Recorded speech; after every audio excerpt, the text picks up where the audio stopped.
जैसा कि आपने पिछले एपिसोड में देखा था कि मिंगवे का सामना गुयेन की छोटी बहन गुजी से होता है, जो उसे कहती है कि मैं जानती हूँ तुम मेरे भाई की फीलिंग्स के साथ खेल रही हो, लेकिन वो कभी भी तुम्हारे चाल में नहीं फंसेगा।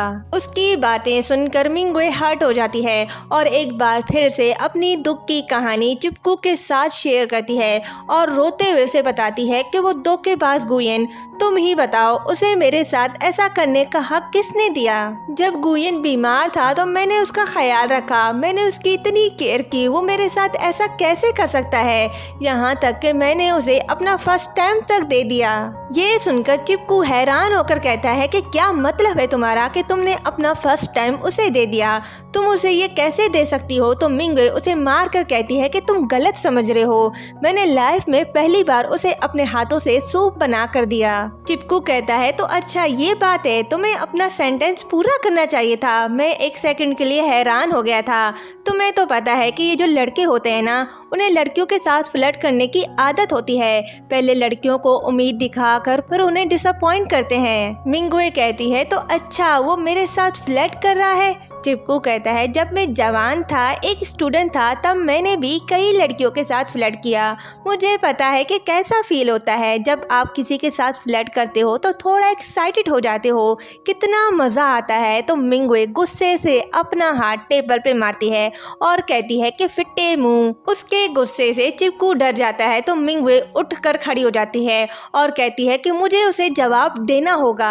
चिपकू कहता है ठीक है, तुम भी उसके साथ वैसा ही करो जैसा वो तुम्हारे साथ करता है, और जज्बाती होकर चाय का कप उठाकर उसके हाथ में देता है और फिर दोनों चाय पीते हैं। फिर हम देखते हैं कि मिंगवे गुयेन की शॉप पे जाती है। उसे देखकर गुयेन मुस्कुराते हुए उसके पास जा रहा होता है, लेकिन मिंगवे शाओया को बुलाती है तो गुयेन वहीं रुक जाता है और थोड़ा उदास भी हो जाता है। शाओया खुश होकर मिंगवे के पास जाती है। मिंगवे कहती है कि हमारी कंपनी इमेज स्पोक्स पर्सन के लिए एम्प्लॉयज ढूंढ रही है और उस लिस्ट में तुम्हारा नाम भी है, तो तुम खुद को तैयार कर लो। शाओया कहती है सच में क्या आप भी चलोगी। मिंगवे कहती है मैं सोचूंगी इस बारे में। शाओया कहती है ये बहुत अच्छा होगा अगर आप भी चलो। तो गुयेन वहाँ आता है और कहता है कि तुम्हें मेल पार्टनर चाहिए। शाओया कहती है इसे जरूरत नहीं। तो गुयेन कहता है कि कंपनी को कोई एक तो चाहिए ना। ये कहते ही वो मिंगवे से कहता है मैं सही कह रहा हूँ ना विवेक। तो मिंगवे कहती है कि मैं मिंगवे हूँ तुम्हारे लिए। तो गुयेन उसे उसके नाम से बुलाता है। तभी वहाँ चिपकू आता है और उन दोनों के सामने बॉक्स रखकर कहता है मिंगवे देखो मैं तुम्हारे लिए क्या लाया हूँ। तो गुयेन बॉक्स हटाकर कहता है मैं मिंगवे को अपने काम की रिपोर्टिंग दे रहा हूँ, क्या तुम थोड़ी देर के लिए अकेला छोड़ोगे। चिपकू कहता है क्या मतलब है तुम्हारा। तो मिंगवे उसे जेलस करने के लिए चिपकू के हाथ से चिपक जाती है और कहती है कि ये इतना परेशान क्यों करता है, क्या तुम देख नहीं सकते मेरा दोस्त यहाँ कुछ सामान बाय करने आया है, ये कैसा रवैया है तुम्हारा। चिपकू कहता है हाँ ये कैसा रवैया है, हम एक दूसरे को जानते हैं, अब ऐसा तो नहीं है कि हम स्ट्रेंजर्स हैं, हम दोस्त हैं दुश्मन नहीं। क्या तुम्हें नहीं लगता कि तुम्हारा ऐसा ट्रीट करना मीनलेस है। तुम्हें लगता है कि मैं तुम्हें अपना दुश्मन समझ रहा हूँ, ऐसा नहीं है। मैं तुम्हारे साथ बुरा सलूक इसलिए कर रहा हूँ क्योंकि तुमने मिंगवे के साथ बुरा सलूक किया। गुयेन पूछता है कि तुम यहाँ क्या खरीदने आए। तो चिपकू सोचता है कि वो यहाँ क्या खरीदने आया था, फिर कहता है कि हाँ मैं यहाँ कुछ शॉपिंग करने के लिए आया था, मैं तो मिंगवे को शॉपिंग कराने के लिए आया। विवेक तुम्हें जो चाहिए मैं तुम्हारे लिए बाय करूँगा, जो तुम्हें पसंद है, और वो नहीं करूँगा जो तुम्हें पसंद नहीं। तो गुयेन और मिंगवे दोनों एक साथ बोलते हैं कि चुप हो जाओ। फिर मिंगवे क्रीम उठाकर चिपकू को देती है और कहती है कि मुझे ये चाहिए। चिपकू कहता है हैंड क्रीम, क्या तुम्हें सच में ये पसंद है। ये कहते ही वो मिंगवे का हाथ पकड़ता है और कहता है कि अपना हाथ दो, ट्राई करके देखते हैं, हमें क्या पता कि ये तुम्हारे लिए सूटेबल है या नहीं। तो गुयेन गुस्से में आकर चिपकू के हाथ को मारता है और कहता है कि ये तुम क्या कर रहे हो। चिपकू कहता है कि तुम इतने बदतमीज क्यों हो, तुमने मुझे क्यों मारा। तो मिंगवे कहती है बस करो, मुझे ये सब चाहिए। तो चिपकू कहता है मुझे नहीं लगता ये सही है, हमने अभी कुछ लिया ही नहीं, जब जब तक मैं तुम्हारे लिए कुछ लूंगा नहीं तो मुझे कैसे पता चलेगा कि ये प्रोडक्ट तुम्हारे लिए सूटेबल है कि नहीं।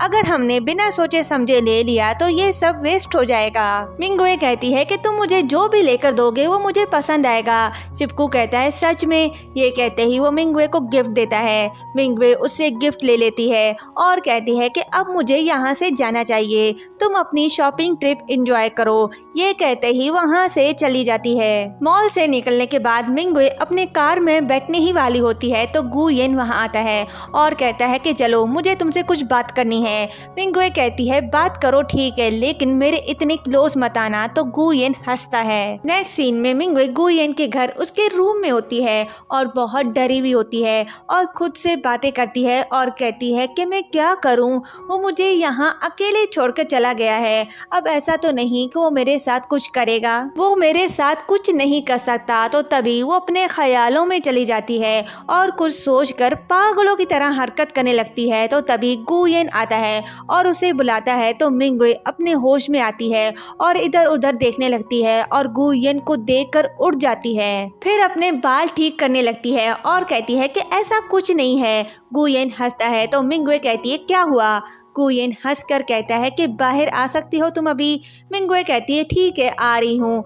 गुयेन वहाँ से चला जाता है तो मिंगुए बहुत शर्मिंदा हो जाती है। मिंगुए जब बाहर जाती है तो डिनर से सजे टेबल को देखकर हैरान हो जाती है।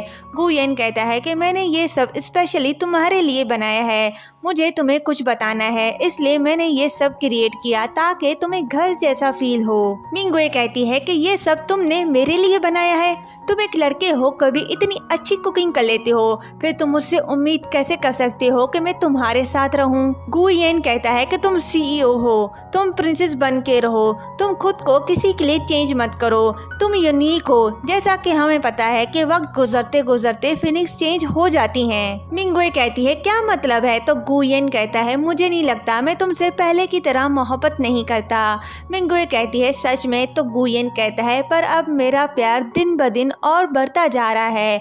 मिंगुए शर्मा कर कहती है कि तुम कितने अच्छे से बोल लेते हो। तो गुयेन हिम्मत जुटाकर अपनी फीलिंग्स का इजहार करने लगता है और कहता है कि एक दिन में 1440 मिनट होते हैं, लेकिन मेरा दिल तुम्हारे लिए हर 3 मिनट बाद धड़कता है। इसका मतलब यह है कि एक दिन में मेरा दिल तुम्हारे लिए 480 बार धड़कता है। अब तुम ही बताओ इतना कौन बर्दाश्त कर सकता है। चलो हो जाते हैं। मिंगुए कहती है ऐसा है। तो गुयेन बड़े क्यूट स्टाइल से कहता है कि हाँ यही बातें थी जो मैं तुम्हें बताना चाहता था, लेकिन मैं तो ये तुमसे पूछना ही भूल गया कि तुम मेरी गर्लफ्रेंड बनोगी। मिंगुए बड़े खुश होकर एटीट्यूड से बोलती है कि ठीक है। तो गुयेन उसके फोरहेड पर किस करता है, फिर दोनों सेलिब्रेट करते हैं और बहुत खुश होते हैं। फिर हम देखते हैं कि गुयेन सो रहा होता है तो गुजी वहाँ आती है और मिंगुए की दी हुई पेंटिंग को देखकर बहुत खुश होती है और गुयेन से पूछती है कि तुमने ये कब मेरे लिए लिया, ये तो मेरी फेवरेट पोर्ट्रेट है। ये कहते ही उसकी नजर टेबल पर पड़ती है। गुयेन उठ जाता है और कहता है कि गुजी तुम वापस आ गई। गुजी कहती है क्या वो नीच लड़की दोबारा हमारे घर आई थी। तो गुयेन कहता है क्या नीच, वो मेरी गर्लफ्रेंड है। गुजी बड़ी हैरानी से कहती है कि क्या गर्लफ्रेंड। गुयेन तुम एक बार फिर से सोच लो। गुयेन कहता है कि वो वही है जिसने तुम्हें ये पोर्ट्रेट दिया है। गुजी वो फेंक देती है और कहती है कि मुझे नहीं चाहिए। गुयेन कहता है कि तुम जो सोच रही हो वो वैसी नहीं है। गुजी कहती है कि तुम उसकी साइड क्यों ले रहे हो, तुम्हें गर्लफ्रेंड मिल गई है तो तुम मुझे छोड़ दोगे। गुयेन कहता है कि पहले तुम मेरी बात तो कंप्लीट करने दो, जब भी मैं उसके साथ होता हूँ तो मैं बहुत खुश होता हूँ। गुजी गुस्से से कहती है कि ठीक है फिर मेरी भी विश है कि तुम दोनों हमेशा खुश रहो। मैं हॉस्टल में शिफ्ट हो जाऊंगी, मैं तुम दोनों के बीच नहीं आऊंगी और मैं यहाँ जिंदगी भर नहीं आऊंगी। और हाँ, जब वो तुम्हें छोड़कर चली जाएगी, जब उसका दिल भर जाएगा तो रोते हुए मेरे पास मत आना। ये कहते ही वो गुस्से से वहाँ से चली जाती है और यहीं पर ये पार्ट एंड होता है।